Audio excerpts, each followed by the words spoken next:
Rural నియోజకవర్గంలో Telugu Desam party కూటమి అధికారంలోకి వచ్చిన తర్వాత ఇంకా 2 సంవత్సరాలు పూర్తి కాకముందే నెల్లూరు రూరల్ నియోజకవర్గంలో జరగబోతున్న పూర్తయిన అభివృద్ధి పనులు అక్షరాల 613 కోట్ల రూపాయలు.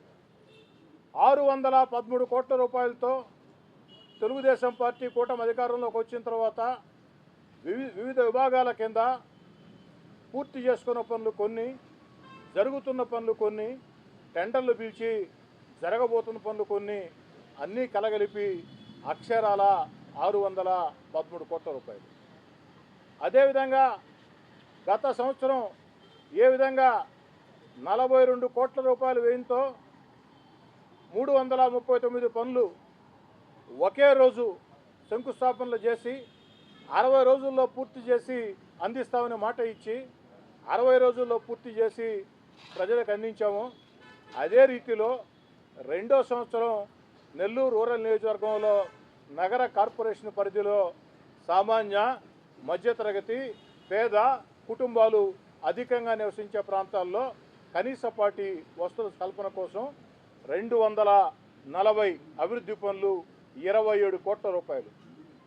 మొదటి సంవత్సరం 339 పనులు ఏదైతే 42 కోట్లతో రికార్డు స్థాయిలో 60 రోజుల్లో పూర్తి చేసి ప్రజలకు అందించాము. రెండో సంవత్సరం కూడా అక్షరాల 27 కోట్ల రూపాయల వ్యయంతో 240 అభివృద్ధి పనులు శంకుస్థాపన చేసుకుని ఆనాడు నేను ఊర్లో లేనప్పటికీ తెలుగుదేశం పార్టీ నాయకులు కోటమిరెడ్డి గిరిధర్ రెడ్డి ఆధ్వర్యంలో ఎక్కడికక్కడ తెలుగుదేశం పార్టీ కూటమి నాయకులు కార్యకర్తలు శంకుస్థాపనలు చేశారు. అవన్నీ కూడా 60 రోజుల్లో పూర్తయినాయి. ఆ 60 రోజుల్లో పూర్తయినటువంటి అభివృద్ధి పనుల ప్రారంభోత్సవం ఈ నెల 22వ తారీఖున ఆదివారం ఉదయం 10 గంటలకి నెల్లూరు రూరల్ నియోజకవర్గం 23వ డివిజన్ పడవరిపల్లిలో జరగబోతుంది. చాలా సంతోషంగా ఉంది.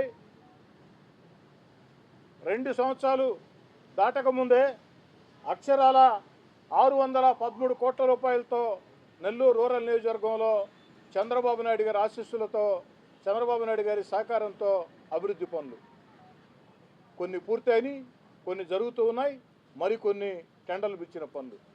కానీ ఇక్కడితో అభివృద్ధి ఆగదు.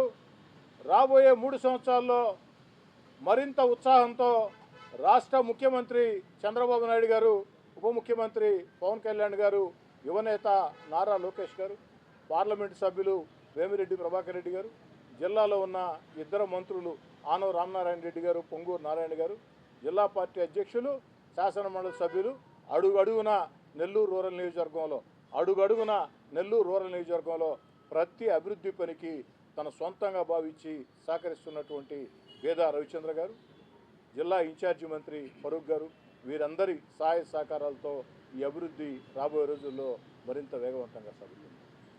ఇన్ని అభివృద్ధి పనులు నెల్లూరు రూరల్ నియోజకవర్గంలో ఎంత విస్తృతంగా వేగవంతంగా జరుగుతున్నాయంటే దీనికి ముఖ్యమంత్రి గారి ఆశీస్సులతో పాటు ఎక్కడికక్కడ డివిజన్లో ఉన్నటువంటి తెలుగుదేశం పార్టీ కూటమి నాయకులు, కార్యకర్తలు, తెలుగుదేశం కావచ్చు, జనసేన కావచ్చు, బీజేపీ కావచ్చు, ఆ యొక్క తెలుగుదేశం పార్టీ కూటమి నాయకులు, కార్యకర్తలు ప్రతిరోజు కూడా అధికారులతో సమన్వయం చేసుకుంటూ, ఎక్కడికక్కడ ప్రజలతో సమన్వయం చేసుకుంటూ పూర్తిగా అండగా నిలబడబట్టే తాము తమ సొంతానికి ఒక ఇల్లు కట్టుకుంటుంటే ఏ విధంగా కష్టం చేస్తారో ఆ విధంగా 10 మంది ప్రజలకు మేలు చేసేదానికి ఎక్కడికక్కడ క్షేత్రస్థాయిలో తెలుగుదేశం పార్టీ నాయకులు, క్లస్టర్ ఇన్ఛార్జీలు కానీ, కో క్లస్టర్ ఇన్ఛార్జీలు కానీ, డివిజన్ అధ్యక్షులు కానీ, అనుబంధ సంఘాల అధ్యక్షులు కానీ, సీనియర్ నాయకులు కానీ, కార్పొరేటర్లు కానీ వీరందరూ కూడా తమ బుధ స్కంధాల మీద ఆ బాధ్యత వేసుకుని కాంట్రాక్టర్లకి, అధికారులకి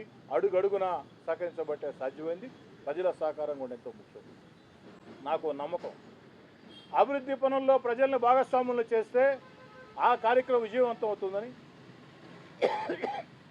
అందుకే ఆనాడు ఏనాడు ప్రతిరోజు ఎక్కడికక్కడ అభివృద్ధి పనుల విషయంలో ప్రజల చేత శంకుస్థాపనలు చేయిస్తాము. నేను కానీ, మా పార్టీ నాయకులు, కార్యకర్తలు కానీ అతిథులుగా పాల్గొంటాం తప్ప స్థానిక ప్రజల చేత శంకుస్థాపనలు చేస్తాం.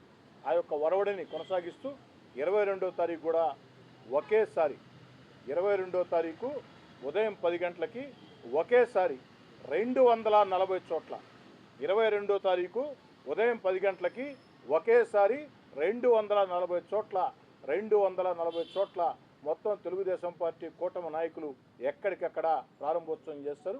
ప్రధాన ప్రారంభోత్సవం, ముఖ్య అతిథి పాల్గొనే ప్రారంభోత్సవం ఉదయం 10 గంటలకి 23వ డివిజన్ పడారిపల్లిలో సాగుతుంది.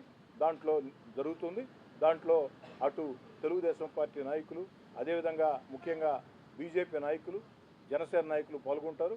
నగర మేయర్ దేవరకొండ సుజాత గారు, ఇద్దరు డిప్యూటీ మేయర్లు అటు రూప్కుమార్ యాదవ్, అదేవిధంగా మరో డిప్యూటీ మేయర్ తహసీన్, ఇద్దరు కూడా పాల్గొంటారు. ఎక్కడికక్కడ కోలాహలంగా ఒక పండగ వాతావరణంలో ప్రజల భాగస్వామ్యంతో ప్రజల చేత ఆ యొక్క కార్యక్రమం ఒక జాతరని తలపించే రీతిలో, ఒక ప్రజా జాతరని తలపించే రీతిలో గతంలో ఏ విధంగా సాగాయో ఆ విధంగా సాగుతాయి. కాబట్టి అందరూ కూడా ప్రియ పత్రికా విలేకరులు అందరూ కూడా సహకరించాలని